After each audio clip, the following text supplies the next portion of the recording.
one around her has any idea that she possesses an incredible power that allows her to control massive monsters. What is he doing? It's dancing. Is dancing like...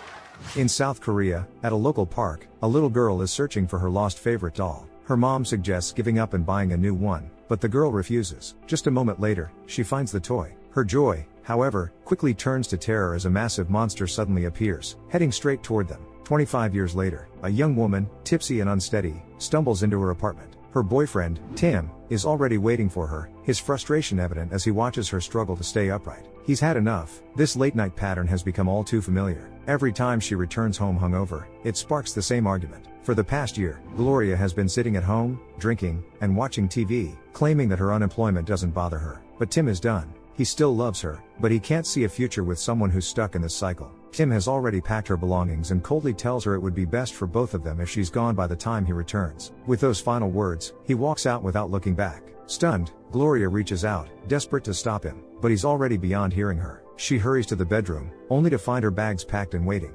Meanwhile, her friends, sitting in a car outside, watch Tim leave. The moment he's gone, they head up to Gloria's apartment to start a party. Gloria sits at the table, stunned and lost in her thoughts, but the loud group doesn't seem to notice. Gloria leaves the city and moves to a small town. She moves into an empty house with no furniture. After dragging her suitcases inside, she lays down on the floor to sleep. The next morning, aching all over from sleeping on the hard floor, she heads out to a store. On her way back, a car passes her, then suddenly stops and reverses. Inside is Oscar, an old friend. He's surprised to see her and asks what she's doing there. Gloria lies, saying she's visiting her parents' house for a vacation. Oscar offers to catch up over drinks, and she gladly agrees. As they talk, Gloria learns that Oscar's father has passed away, leaving him the family bar. He invites her there, and she notices how much the place has changed. It's more stylish now but smaller. Oscar explains that he had to close half the bar because of a lack of customers. Later, some of Oscar's friends join them, and he introduces Gloria to the group. The night continues even after the bar closes, and Oscar shows her the unused half of the space. Gloria is amazed by how beautiful it is. As the group settles down, Gloria finds herself sitting alone with one of Oscar's friends, Joel. She starts flirting with him, but when Joel misinterprets her signals and leans in for a kiss, Gloria pulls away. Oscar sees the entire interaction and explodes with rage. Gloria walks home, passing through a playground on the way. Once at home, she starts unpacking an inflatable mattress she bought, but she's had so much to drink that she falls asleep right in the middle of it. She dreams a strange dream about her younger self, but it's interrupted by her phone ringing. It's her sister, who's completely shaken. A giant monster has appeared in Seoul again. Gloria hangs up and immediately checks the news on her laptop. What she sees leaves her in shock. She calls Tim, but he's already aware. The monster appeared 9 hours earlier. Tim asks what she's been up to all day and suggests she needs professional help if she's been drinking again. Annoyed by his lecturing, Gloria hangs up. That evening, Gloria is back at the bar, drinking. She and Oscar watch the news about the monster in South Korea. After a while, Gloria leaves the bar and ends up at the playground again. Sitting on a bench, she closes her eyes and falls asleep. She dreams about her childhood once more, but the sound of kids heading to school wakes her up. Gloria calls Tim again to talk, but he assumes she's drunk and, claiming he's busy, suggests they talk another time. Back home, Gloria finally inflates her mattress, but the steady hum of the pump lulls her back to sleep. She's jolted awake by the sound of the doorbell. Rubbing her stiff neck, she drags herself to the door and opens it to find Oscar standing there, carrying a large TV. He offers it to her, saying it's to help her out. As he begins setting it up, Gloria, still groggy, asks about the monster. Oscar's face grows serious as he explains that it's reappeared. It always shows up at exactly 8:05, and only in Seoul. In fact, its first appearance was 25 years ago, at the same time. Gloria is stunned by the coincidence, her mind racing to make sense of it. As they continue talking, Oscar realizes Gloria doesn't remember anything from the previous night. He reminds her that she'd vented about her lack of money, her breakup, and losing her job. He then offers her a position as a waitress at his bar. After some thought, Gloria agrees. Grateful, she hugs Oscar but then notices a video of the monster on TV. It's holding one hand to its face and scratching its head with the other, exactly the same way she just did. That evening, after work, Gloria watches every video of the monster she can find. Something about it nags at her. Retracing her steps, she realizes she might somehow be connected to it. Using a map, she pinpoints the playground as the link. Spending the day deep in thought, she decides to test her theory. The next morning, precisely at 8:05, she goes to the playground. Standing in a specific spot, she moves her arms in a sequence, then sprints home to watch the news. On TV, she sees the monster mirroring her every move. Stunned, Gloria collapses onto her mattress and falls asleep. When she wakes up, her entire body aches, and the mattress is completely deflated. After freshening up, she video calls Tim to share that she's now working as a waitress at the bar. Their conversation is cut short by the doorbell. It's Oscar again, this time bringing her a couch. Completely forgetting about her call with Tim, Gloria grabs her phone and heads to work at the bar with Oscar. After her shift, Gloria stays behind at the bar with some new friends to have a drink. At one point, she decides to confess to the guys about her connection to the monster. They all head to the playground together. She asks them to open a website that's streaming live footage of the monster. Waiting for it to appear on the streets of Seoul, Gloria starts dancing, and the monster mirrors her movements exactly. The guys are completely shocked and can't believe their eyes. Just then, her avatar is attacked by missiles and helicopters. While they don't cause her much harm, they still hurt. Upset that she knocked a helicopter out of the sky with her hand, Gloria starts to panic and wants to leave the playground. But the alcohol kicks in, and she loses her balance, falling to the ground. In Seoul, the monster mirrors her again and falls, crushing hundreds of houses and people beneath it. When she wakes up, Gloria sees on the news that her fall caused massive destruction in the city. Oscar returns from the store to find her crying. He tries to distract her, but she's panicked. She thinks she's killed a bunch of people because of the alcohol. Seeing her in this state, Oscar hands her a newspaper and tells her there's something else she needs to see. She turns the page and sees that, in addition to her monster, a huge robot has appeared on the streets of Seoul. Oscar believes that the robot is him. A little later, the two of them head to a cafe to discuss what's happened. They start reminiscing about their school days, how they used to walk to school at 8:05, but back then, there was no park or playground, just a giant construction site. Feeling guilty and wanting to fix things, Gloria comes up with an idea. She and Oscar go to a Korean store, and he picks up a sheet with Korean phrases. When they arrive at the playground, they sit on a bench, and Gloria shares how she was fired from her last job. Oscar opens up about his personal life, how he almost got married but quickly grew tired of life in the small town. As they talk about the past, they wait for 8:05 a.m. When the monster appears in Seoul and people scatter, Gloria carefully bends down and writes in Korean on the ground, "Sorry, it was a mistake, it won't happen again." That evening, the news talks about the monster. The people of Seoul have confirmed that it's not dangerous and seems intelligent. As Gloria serves drinks, she glances at the TV and smiles. After work, the friends gather again.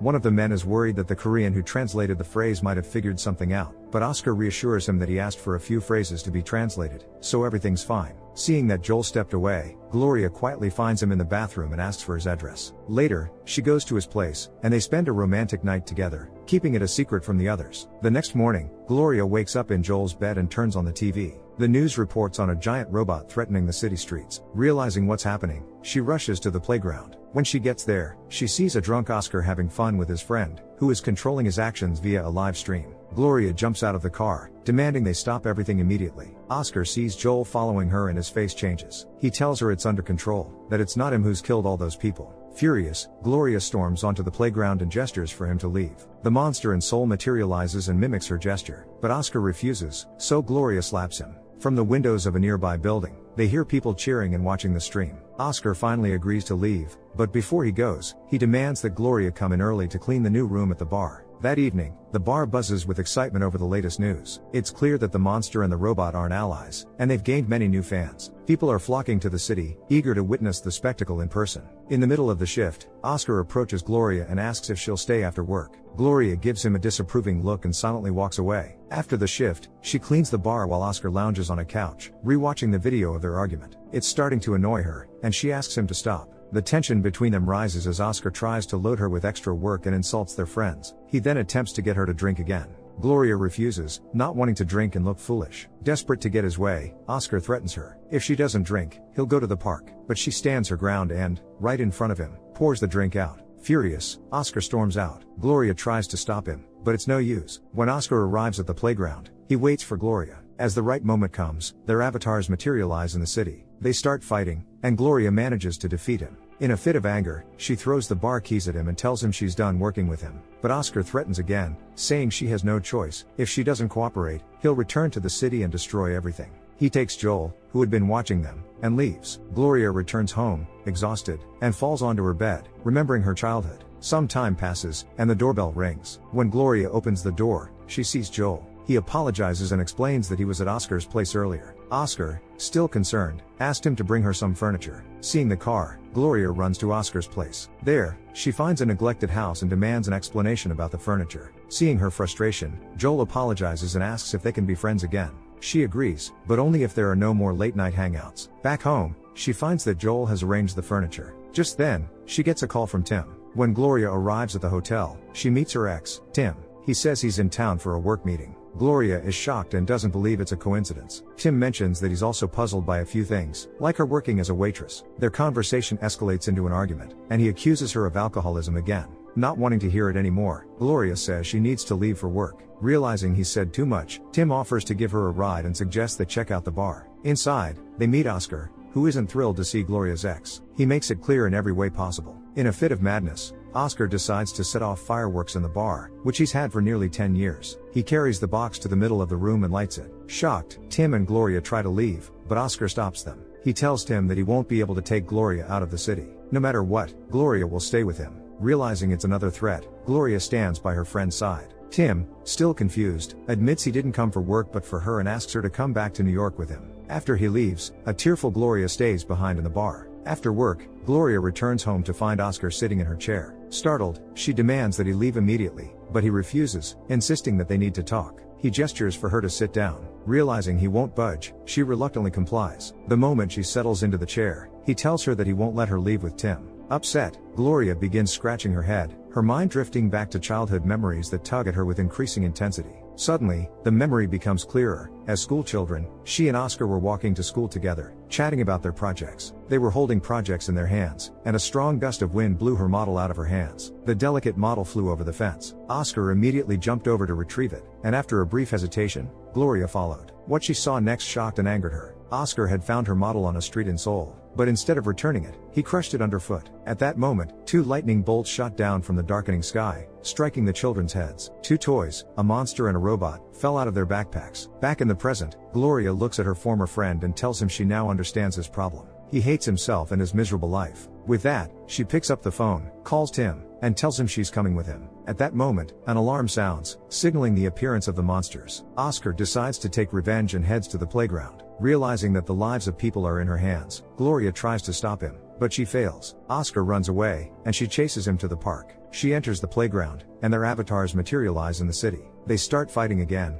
but this time, Oscar beats her. As she lies defeated, he warns her that every day without her will be like this. He then destroys part of the city right in front of her. Desperate, Gloria cries. Back at home, she reflects on how to stop this madness, and an idea comes to her. She gathers her things and heads to Seoul. Once there, she calls Tim to apologize for disappearing so suddenly. At exactly 8:05, Oscar enters the playground, and the robot appears in the city. The military is on standby, and people are running in panic. Gathering her thoughts, Gloria steps outside, preparing to destroy her former friend's avatar. He's already raised his foot to crush the houses and people when suddenly, a strange, powerful vibration stops him. Turning around, he sees Gloria's avatar standing behind him. He tries to run, but she catches his arm. He starts crying and begs her to let go. For a moment, it seems like Oscar might be remorseful, but his next insult makes it clear that he hasn't learned anything. With a strong throw, Gloria sends him and his robot flying. As soon as they are airborne, the monster disappears. The people of Seoul celebrate, rejoicing in the city's liberation from the monsters. Sitting at a bar, Joel watches the news, and suddenly notices Gloria walking behind the reporter. He smiles, overjoyed to see her. In the final scene, Gloria steps into a small bar in Seoul. The waitress, speaking broken English, tells her how happy the people are now that the robot is gone.